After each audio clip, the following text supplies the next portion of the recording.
If Jesus of Nazareth, teacher, healer, and messenger of the one true God, walked into many churches today, would he recognize them as his followers? It's a challenging question, and for many, the answer might be uncomfortable. According to his own words and actions, Jesus lived as an obedient servant of God. He worshiped the one true God alone, followed God's commandments, and taught others to do the same. He preached humility, called for kindness and justice, and reminded his followers to love their neighbors, care for the poor, and seek righteousness not for human praise, but to please God alone. For Jesus, faith wasn't about ritual displays or earthly power. It was about sincerity, obedience, and doing good in the sight of God. Many scholars and believers interpret his life as that of a Messiah chosen by God, not someone claiming divinity. He consistently directed worship upward, toward God alone, the Creator who cannot be limited to any human form. So if Jesus entered many churches today, would he feel at home?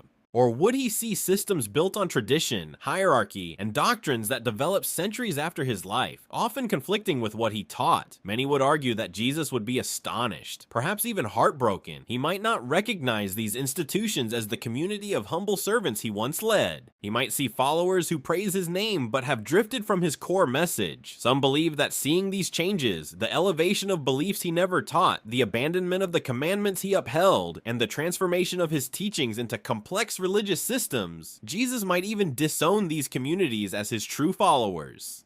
Because for him, being a disciple was never about rituals or titles. It was about obeying the commandments of God, worshiping God alone, and living a life of genuine righteousness. So how did we get here? Over centuries, new interpretations and traditions developed, where Jesus taught devotion to the one God. Some communities elevated Jesus himself in ways he never asked for.